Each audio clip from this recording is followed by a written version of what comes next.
माघ और आषाढ़ के महीने में पड़ने वाली नवरात्रि को गुप्त नवरात्रि कहते हैं और इसका हमारे सनातन धर्म में अपना एक अलग महत्व है।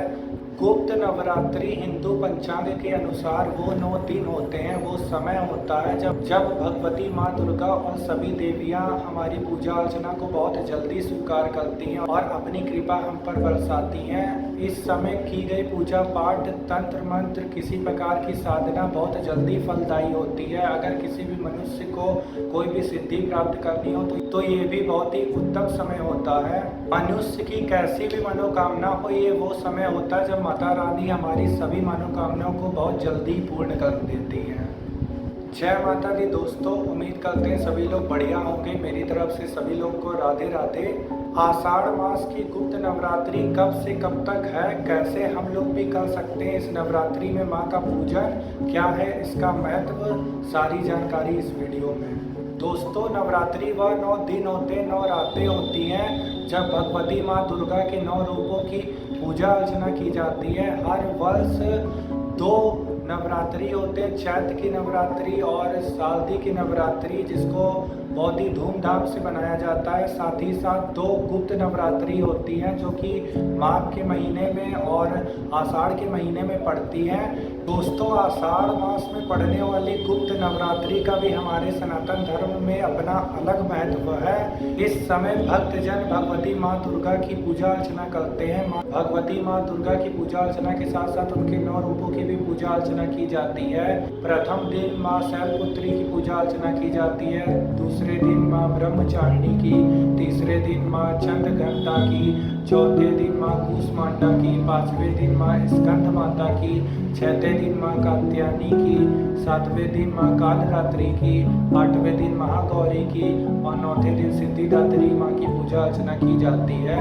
9 रूपों की पूजा अर्चना के साथ साथ 10 महाविद्याएं हैं, उनकी भी पूजा अर्चना गुप्त नवरात्रि में की जाती है, क्योंकि यह समय तंत्र मंत्र और साधना के लिए सबसे उत्तम माना गया है। भगवती माँ दुर्गा और सभी महाविद्याएं हमारे ऊपर बहुत ही जल्दी इस समय प्रसन्न होती हैं और हमारी पूजा अर्चना को स्वीकार करती हैं और अपनी कृपा प्रदान करती हैं।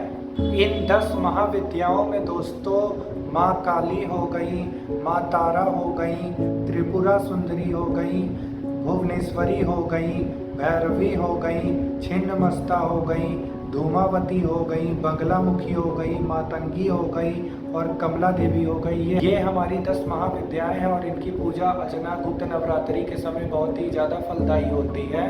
दोस्तों, हमारी कैसी भी मनोकामना हो, ये वो समय होता है जब माँ बहुत ही जल्दी हम पर प्रसन्न होती है और हमारी सारी मनोकामनाओं को पूर्ण करती है। दोस्तों, अगर गुप्त नवरात्रि में पूजा अर्चना की बात करें तो जैसे ही चैत्र नवरात्रि में, जैसे ही शारदी नवरात्रि में माँ की पूजा अर्चना की जाती है, वैसे हम लोग माघ और आषाढ़ के महीने में भी पड़ने वाली गुप्त नवरात्रि में भी माँ की पूजा अर्चना कर सकते हैं। सर्वप्रथम आषाढ़ माह के नवरात्र के पहले दिन ब्रह्म मुहूर्त में हम लोग उठने के बाद, स्नान करने के बाद, अगर हो सके तो स्नान करते समय स्नान करने के पानी में गंगा जल भी डाल सकते हैं, या गंगा मैया का श्रद्धा के अनुसार 1 बार, 11 बार, 21 बार भी अगर नाम लें तो हम लोग को तीर्थों के बराबर स्नान करने का फल प्राप्त होता है। अपना स्नान करने के बाद सूर्य देव को जल अर्पित करने के बाद हम लोग हमारे घर में जहाँ मंदिर का स्थान है, पूजा गृह है, उसको साफ सुथरा करने के बाद, साफ सुथरे वस्त्र धारण करने के बाद, भगवती माँ दुर्गा की मूर्ति को स्नान कराने के बाद, या मूर्ति ना हो तो हमारे पास जो भी फोटो हो, चित्र हो, उसको साफ सुथरा करने के बाद हम लोग किसी लाल या गुलाबी कपड़े के ऊपर उनको आसन देंगे, उनको विराजमान करेंगे। फिर अगर मूर्ति है तो वस्त्र पहनाने के बाद, उनका श्रृंगार करने के बाद हम लोग अपनी पूजा अर्चना को आरंभ कर सकते हैं। पूजा अर्चना को शुरू करने के पहले हम लोग संकल्प ले सकते हैं। कोई संकल्प लेने के लिए हाथ में हम लोग जल ले सकते हैं, पुष्प ले सकते हैं, या सिर्फ जल लेकर भी हम लोग संकल्प ले सकते हैं कि हमारा ये नाम है, ये गोत्र है, ये स्थान है, यहाँ पे हम लोग नवरात्रि का पूजन करने के लिए संकल्प ले रहे हैं। कृपया माता माँ दुर्गा मेरी पूजा अर्चना को स्वीकार करें और हमारा कल्याण करें, कल्याण करें, कल्याण करें। ऐसा करके हम लोग संकल्प ले सकते हैं। फिर अपनी पूजा अर्चना को शुरू कर सकते हैं। हमारे पास जो भी सामग्री उपलब्ध हो उससे हम भगवती माँ का पूजन करेंगे और उनकी पूजा अर्चना करेंगे। बाकी नवरात्रि की तरह गुप्त नवरात्रि में भी हम लोग कलश स्थापना कर सकते हैं। जैसे ही बाकी नवरात्रि में कलश स्थापना की जाती है, कलश में थोड़ा पानी लेकर उसमें थोड़ा सा गंगा जल मिलाकर, सिक्का रखकर, सुपारी रखकर, या जो भी सामग्री हम लोग रखते हैं, जो भी सामग्री हम लोग के पास उपलब्ध हो, थोड़ा सा चंदन हो गया, रोली हो गया, उसको रख के हम उसके ऊपर नारियल रख के कलश की स्थापना कर सकते हैं। फिर हमारे पास जो भी सामग्री उपलब्ध हो उससे हम लोग भगवती माँ दुर्गा का पूजन कर सकते हैं। रोली हो गए, चंदन हो गए, धूप हो गई, घी के दिए हो गए। अगर घी का दिया उपलब्ध ना हो तो तिल के तेल का दीपक, सरसों के तेल का दीपक भी हम जला के भगवती माँ दुर्गा की पूजा अर्चना कर सकते हैं। पुष्प हो गए, पुष्प में माता रानी को लाल पुष्प अधिक प्रिय है। लाल गुड़हल हो गया, गुलाब हो गया, लाल गेंदे हो गए, माता रानी के ऊपर अर्पित करें। नैवेद्य में अगर हम लोग व्रत हैं तो फलाहार हो गया, फल हो गया, ये मीठा हो गया, हम लोग माता रानी को अर्पित कर सकते हैं। और अगर व्रत नहीं है तो कोई भी शाकाहारी भोजन, सात्विक आहार जिसमें लहसुन प्याज का प्रयोग ना किया गया हो, वो हम लोग माता रानी को अर्पित कर सकते हैं। हलवा पूड़ी हो गया, जलेबी हो गया, दही हो गया, ये सब चीज़ भी हम लोग माता रानी को अर्पित कर सकते हैं। फिर हम लोग अपनी पूजा अर्चना कर सकते हैं। पूजा अर्चना में दुर्गा चालीसा का पाठ नवरात्र के समय पढ़ना अति उत्तम माना जाता है।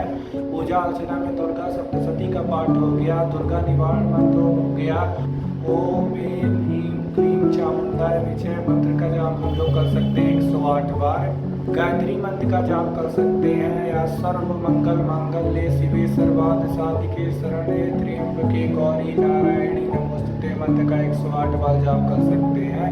श्रद्धा के अनुसार, अपनी क्षमता के अनुसार हम लोग 1 बार, 21 बार, 51 बार, 11 बार भी मंत्र का जाप कर सकते हैं। किसी भी प्रकार की सिद्धि हो या 10 महाविद्याओं की साधना करना हो तो भी गुप्त नवरात्रि का समय बहुत ही उत्तम माना गया है। पूजा अर्चना करने के बाद हम लोग कपूर से भी माता रानी की आरती कर सकते हैं। कपूर में 1 जोड़ा लौंग डालकर जलाकर आरती करने से माता रानी हम सभी लोग के सारे कष्ट को दूर कर देती हैं। घर में सकारात्मक ऊर्जाओं का वास होता है। जो भी नकारात्मक ऊर्जाएं होती हैं वो घर से दूर चली जाती हैं। सभी नकारात्मक ऊर्जाएं नष्ट हो जाती है और माँ भगवती की कृपा सभी भक्तजनों के ऊपर सदैव बनी रहती है। किसी भी प्रकार की कोई भी मनोकामना हो तो आषाढ़ के महीने में गुप्त नवरात्रि के समय मनोकामना माता रानी बहुत जल्दी ही पूरी कर देती हैं। इस वर्ष आषाढ़ महीने की गुप्त नवरात्रि कब से कब तक बनाई जाएगी तो इस वर्ष 25 जून को पतिप्रेरणा तिथि का आरंभ हो रहा है शाम को 4 बजे, और इसका समापन होगा 26 जून को दोपहर 1:24 पर। तो गुप्त नवरात्रि आषाढ़ महीने की 26 जून से लेकर 4 जुलाई तक बनाई जाएगी। अष्टमी तिथि 3 जुलाई को होगी और नवमी 4 जुलाई को होगी।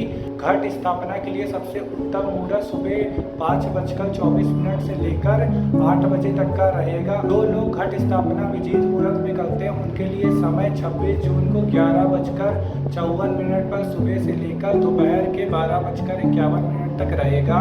दोस्तों, श्रद्धा के अनुसार, भाव के अनुसार हमारे पास जो भी सामग्री है उससे हम लोग माता रानी का पूजन कर सकते हैं। अगर श्रद्धा के अनुसार, भाव के अनुसार, मन के अनुसार पूजन किया गया तो माता रानी हमारी पूजा अर्चना को अवश्य स्वीकार करेंगी। अब उनकी कृपा सभी भक्तजन के ऊपर अवश्य बनी रहेगी।